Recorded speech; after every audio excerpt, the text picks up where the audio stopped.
Kemudian Sayyid Muhammad bin Siddiq Al-Ghumari melanjutkan berwasiat, wa kun ya akhi jawwalal fikri, wahai saudaraku, jadilah, wahai saudaraku, aku pun berwasiat agar engkau selalu mengerahkan pikiran. Mengerahkan pikiran di sini jawwal itu artinya pikirannya itu berputar-putar. Jadi pikirannya harus selalu digunakan. Sayyid Abdul Aziz berkata, sebab mengerahkan pikiran terhadap rahasia-rahasia ilahi, merenungkan dan meresapi kebesaran kerajaan langit dan bumi, dapat mengantarkan seorang hamba ke dalam medan keyakinan akan Allah Subhanahu wa ta'ala, yaitu al-ma'rifah ar-rabbaniyah, pengetahuan tentang ketuhanan dan keagungan ciptaannya. Keagungan ciptaan di sini bahasa Arabnya at-tajalliyat ar-rahmaniyah. Ini tajalli itu artinya bukan manifestasi, akan tetapi artinya adalah cerminan. Sebagaimana Imam Ibnu Athaillah As-Sakandari radhiyallahu taala anhu dalam Al-Hikam mengatakan, tiada sesuatu yang sangat berguna bagi hati sebagaimana menyendiri untuk masuk ke dalam medan berfikir. Maksudnya adalah tafakkur. Jamaah yang dirahmati oleh Allah Subhanahu wa ta'ala, mengerahkan kemampuan pikiran kita dan hati kita untuk memahami rahasia-rahasia Allah Subhanahu wa ta'ala yang ada di dunia ini. Rahasia apa? Rahasia apa? Banyak rahasia Allah Subhanahu wa ta'ala, khususnya dalam kehidupan kita. Bukankah kita semuanya tidak tahu hikmah akan apa yang ditetapkan Allah dalam kehidupan kita? Di awal kita diminta untuk bersabar. Di awal kita diminta untuk memasrahkan, mentawakalkan sepenuhnya kepada Allah Subhanahu wa ta'ala. Di awal kita diminta untuk menyandarkan segalanya kepada ilmu Allah Subhanahu wa ta'ala. Itu adalah cara kita untuk memahami kehendak Allah Subhanahu wa ta'ala yang digariskan di setiap kehidupan kita. Dan itu sulit sampai kita mencapai titik keridhaan. Maka di sini dikatakan tiada sesuatu yang sangat berguna bagi hati sebagaimana menyendiri untuk masuk ke medan berfikir. Menyendiri di sini bukan berarti kita sendiri gitu, atau naik ke atas gunung, ke goa, ke ini, bukan seperti itu. Kalau seperti itu kita nggak bisa hidup. Akan tetapi kita diminta untuk menyendiri bersama Allah Subhanahu wa ta'ala. Kapan? Di mana saja. Bukankah Allah Subhanahu wa ta'ala melatih kita dengan sholat 5 waktu itu untuk menyendiri? Kita takbir Allahu Akbar, artinya selain ibadah sholat sudah haram semuanya kita lakukan, karena itu takbiratul ihram, takbir yang mengharamkan selain ibadah sholat.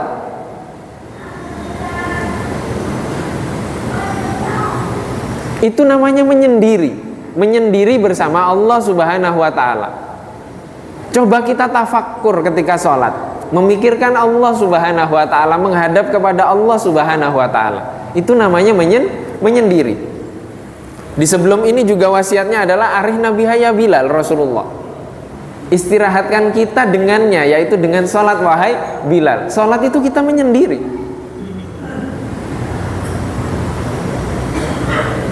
Sholat itu menyendiri. Maka salah satu perbedaan atau pembaharuan dalam tarekat Syadiliyah, di sini penulisnya adalah tarekatnya Syadili. Imam Abul Hasan Asyadili itu kaya raya, kudanya kuda paling bagus, pakaiannya pakaian paling mahal, ladangnya luas, kaya. Bahkan menghadiri majelis kadang beliau terlambat. Karena apa? Karena sibuk di ladang. Kalau kita sekarang sibuk bisnis lah, sibuk bisnis, sibuk ketemu ini, ketemu itu, investasi ke sana. Imam Abul Hasan Syadzili seperti itu. Sehingga kemudian ada sufi yang pakaiannya compang-camping, kemudian berkata kepada Imam Abul Hasan Asyadzili, mana ada orang sufi seperti kamu, kendaraannya mewah, pakaiannya mewah. Nggak ada sufi seperti itu. Dijawab oleh Imam Abul Hasan Asyadzili, pakaianku mengatakan alhamdulillah, sedangkan pakaianmu mengatakan bersedekahlah kepadaku karena Allah. Jadi minta sedekah. Maka ini konsep bahwa apa? Bahwa menyendiri di tengah dunia itu bisa. Karena apa? Karena dunia itu di tangan, tidak masuk ke dalam hati. Kalau kita tidak, kita sudah takbir Allahu Akbar, selain Allah itu tidak ada, malah selain Allah masuk semuanya. Ketika kita sudah takbir, kuncilah ketemu, dompetlah ketemu, ya, barang yang nyelip-nyelip itu ketemu semuanya. Oh, siapa yang hutang ke saya kemarin, ingat semuanya kita. Oh, itu yang hutang ke saya, oh ingat saya sudah gitu. Itu ketemu semuanya. Jadi kalau sholat semuanya ketemu, yang tidak ketemu adalah Allah Subhanahu wa ta'ala. Maka ini konsep menyendiri, bertafakur. Maka tidak apa-apa ketika kita sholat suratnya itu saja, tidak apa-apa selama kita faham dan bisa kita hayati, bisa kita hayati, tidak apa-apa itu selama kita bisa khusyuk, selama kita bisa khusyuk. Ini bentuk penghayatan. Maka ketika menyendiri masuk kepada medan berpikir, maka akan masuk semuanya. Masuk semuanya artinya kita akan dibawa kepada penghayatan, kita akan dibawa kepada hakikat kehendak Allah Subhanahu wa ta'ala. Sebab dengan masuk ke medan berpikir atau tafakur bisa memperkuat tauhid dan keyakinan akan kekuasaan Allah Subhanahu wa ta'ala, sebagaimana dalam firman-Nya, wa kadzalika nuri Ibrahim malakutas samawati wal ardi wa layakuna minal muqinin. Dan demikianlah kami memperlihatkan kepada Ibrahim alaihi salam tanda-tanda keagungan kami yang terdapat di langit dan di bumi, dan kami memperlihatkannya agar dia termasuk orang-orang yang yakin. Nabi Ibrahim diperlihatkan oleh Allah Subhanahu wa ta'ala keagungan dari ciptaannya, dan yang ditunjukkan kepada Nabi Ibrahim ini tidak ada apa-apanya kalau dibandingkan dengan yang ditunjukkan kepada Nabi Muhammad sallallahu alaihi wasallam. Apa yang ditunjukkan kepada Nabi Muhammad sallallahu alaihi wasallam? Ada yang lebih dari Isra Mi'raj? Tidak ada. Isra Mi'raj itu sudah Masya Allah. Rasulullah melihat semuanya ketika Isra Mi'raj. Bahkan itu tidak sekali dua kali. Rasulullah diperlihatkan, kalau itu diperjalankan, diperlihatkannya berkali-kali. Diperlihatkannya berkali-kali. Maka Nabi Muhammad dipertunjukkan oleh Allah Subhanahu wa ta'ala hal-hal seperti itu. Contohnya apa? Rasulullah pernah ditanya oleh para sahabat, mata kunta nabiyan. Mata kunta nabiyan artinya kapan engkau menjadi nabi? Rasulullah menjawab, wa adamu bainar ruhi wal jasad, yaitu ketika Nabi Adam alaihi salam masih berada di antara ruh dan jasad. Ruhnya belum ditiupkan ke jasadnya. Nabi Muhammad sudah diangkat menjadi nabi. Ini bagaimana memaknainya? Hadisnya sahih, ada dalam Sahih Sunan Tirmidzi. Maka di hadis lain Rasulullah Shallallahu alaihi wasallam bersabda bahwa apa? kuntu fatihan wa khatiman. Aku adalah sang pembuka dan sang penutup. Di riwayat lain Rasulullah Shallallahu Alaihi Wasallam bersabda bahwa aku tidaklah lahir kecuali dari pernikahan. Sejak Nabi Adam sampai ayah dan ibuku melahirkanku. Jadi Nabi Muhammad itu terlahir dari pernikahan sesuai dengan syariat yang ada di masanya. Tidak pernah tersentuh oleh perzinahan sekalipun. Itu Nabi Muhammad Sallallahu Alaihi Wasallam. Ini keagungan Allah Subhanahu Wa Taala yang diberikan kepada Nabi Muhammad. Kemudian Rasulullah dalam hadis lain,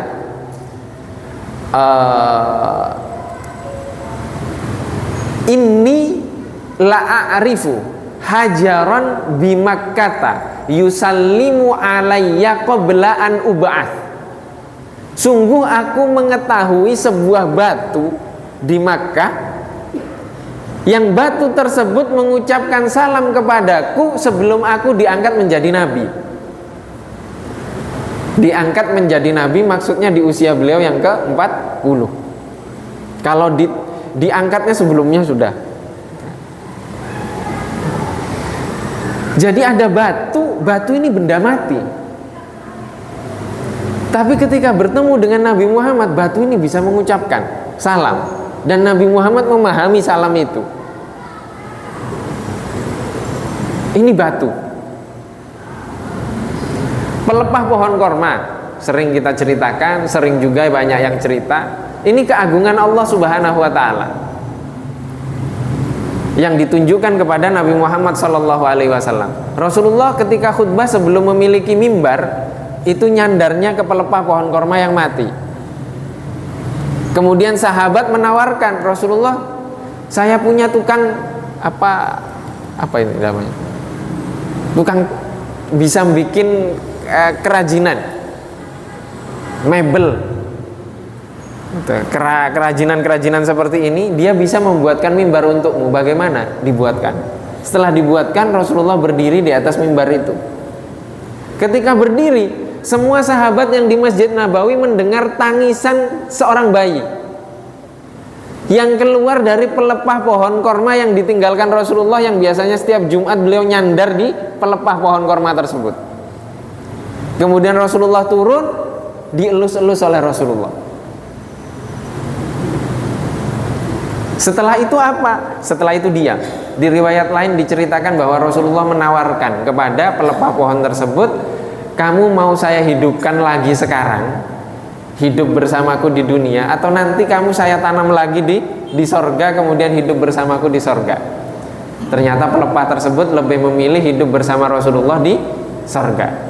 Akhirnya pelepah tersebut ditanam di bawah mimbarnya Rasulullah Shallallahu Alaihi Wasallam. Jadi di bawah mimbarnya itu masih ada pelepah itu, masih ada pelepahnya. Ini Rasulullah ditunjukkan keagungan-keagungan seperti itu. Rasulullah membelah bulan. Jadi sudah banyak mukjizat yang di bawah, yang ditunjukkan kepada para sahabat ketika itu. Masih banyak yang tidak beriman. Masih banyak yang tidak beriman. Coba Rasulullah Isra Mi'raj, ada yang beriman? Tidak ada yang beriman. Sedikit sekali yang beriman. Bahkan ada beberapa yang sudah meninggalkan keimanannya. Kemudian Rasulullah ditunjukkan apa? Ditanya bagaimana Masjidil Aqsa, kalau kamu benar ke Masjidil Aqsa. Akhirnya mata Rasulullah itu seakan-akan sudah melihat, bukan seakan-akan, benar-benar melihat Masjidil Aqsa dari dekat. Jadi Allah menganugerahkan teknologi, gitu kan? Kalau kita kan teknologi sekarang pakai kacamata itu kan, bisa melihat apa yang kita ingin lihat dari jarak jauh. Mau umroh bisa pakai itu, gitu kan? Sekarang seakan-akan kita melihat langsung gitu. Ini teknologinya Allah, melihat langsung matanya Rasulullah Shallallahu Alaihi Wasallam. Mukjizat seperti itu ditolak. Membelah bulan itu di luar bumi, itu ditolak. Katanya Rasulullah menyihir, kata Abu Lahab, kata Abu Jahal. menyihir mata kita. Beberapa hari setelah itu datang kafilah-kafilah dari luar mengatakan bahwa di hari ini bulan itu terbelah. Ternyata benar.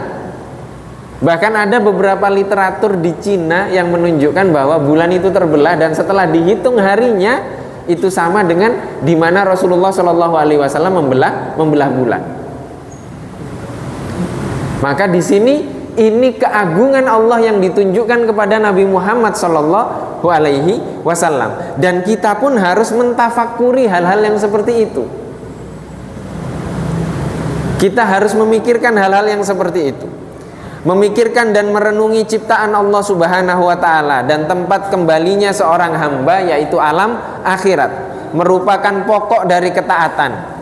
Bagi mereka yang dianugerahi Allah Subhanahu wa Ta'ala pemahaman yang sahih, yang benar, serta hati dan jiwa yang jernih.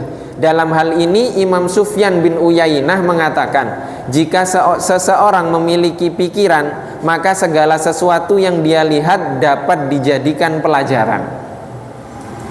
Jadi ketika seorang hamba memiliki daya fikir, memiliki hati yang jernih, dia akan bisa mengambil pelajaran dari segala sesuatu yang terjadi. Karena segala sesuatu yang terjadi mustahil tidak ada manfaatnya. Mustahil Allah salah menakdirkan. Itu mustahil. Pasti ada yang dikehendaki oleh Allah Subhanahu wa Ta'ala. Imam Hasan radhiyallahu taala anhu, beliau berkata perihal firman Allah Subhanahu wa Ta'ala, sa'asrifu an ayatiyal ladzina yatakabbaruna fil ardi bighairil haqq. Akan kupalingkan dari ayat-ayatku orang yang bersikap sombong di muka bumi dengan tidak benar. Yaitu Allah Subhanahu wa Ta'ala mencegah mereka untuk berpikir. Jadi orang-orang yang sombong dalam ayat ini maksudnya adalah kenapa mereka sombong?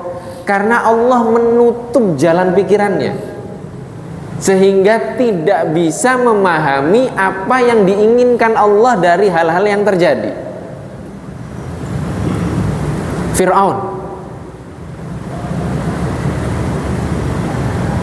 Fir'aun ketika bertanya kepada masyarakatnya ketika itu, siapa Tuhanmu? Tuhanku itu adalah yang bisa menghidupkan dan bisa mematikan. Dijawab oleh Fir'aun, saya juga bisa menghidupkan, saya bisa mematikan. Kamu coba, kamu sudah pergi sana, kamu hidup, coba dia penggal, nah sudah dia mati. Itu Fir'aun seperti itu. Jadi dia bisa menghidupkan dan bisa mematikan. Ini orang yang bisa ngomong seperti ini kan cara berpikirnya ditutup oleh Allah Subhanahu wa Ta'ala sehingga dia sombong. Korun bagaimana? Maka semua yang diabadikan di dalam Al-Quran tentang keburukan-keburukannya itu adalah orang-orang yang daya nalar berpikir dan hatinya ditutup oleh Allah Subhanahu wa Ta'ala. Maka Al-Imam Hasan mengartikan di sini, menafsirkan ayat ini bahwa Allah Subhanahu wa Ta'ala mencegah seorang hamba yang tidak diinginkan hidayah masuk kepadanya dengan apa? Dengan menutup agar dia tidak bisa bertafakkur, tidak bisa berpikir, tidak bisa menghayati tentang keagungan Allah Subhanahu wa Ta'ala. Karena kita di dunia ini tidak bisa untuk melihat dan bertemu dengan Allah Subhanahu wa Ta'ala, itu tidak bisa. Yang bisa adalah merasakan sifat-sifat Allah Subhanahu wa Ta'ala. Bagaimana sifat rahmatnya Allah, maka kita dapat rasakan dalam kehidupan kita. Bagaimana Allah Subhanahu wa Ta'ala memiliki sifat Ar-Razzaq, Maha pemberi rizki, maka kita akan mendapatkan rizki sesuai dengan jalan kita, dan terkadang tidak masuk akal. Itu menunjukkan bahwa Allah Subhanahu wa Ta'ala lah yang menganugerahkan rizki itu kepada kita. Allah bersifat Al-Ghaffar, Maha pengampun. Allah Tawwab, Maha penerima taubat. Allah Wakil, Allah Akbar, Allah Rahman, Allah Rahim, dan semuanya. Dan sifat-sifat itulah yang dapat kita hayati dalam kehidupan kita dan dapat kita tafakuri dalam setiap garis kita, sehingga akan mengantarkan kita kepada apa? Kepada hamba yang bertafakur dan mengantarkan kepada keesaan atas Allah Subhanahu wa ta'ala. Jadi mengantarkan kepada keesaan, tidak ada selain Allah Subhanahu wa ta'ala. Dapat rizki, terima kasih, bersyukur kepada Allah. Dapat musibah, terima kasih, karena Allah Subhanahu wa ta'ala masih memperhatikan kita dengan memberikan musibah, agar kita ingat bahwa yang memberikan musibah itu Allah Subhanahu wa ta'ala. Sehingga semuanya isinya kembali kepada Allah Subhanahu wa ta'ala. Wallahu wa rasuluhu a'lam. Insyaallah pada kesempatan yang akan datang kita akan melanjutkan dengan tema jauhariyat dzikri, yaitu selalu berzikir secara murni.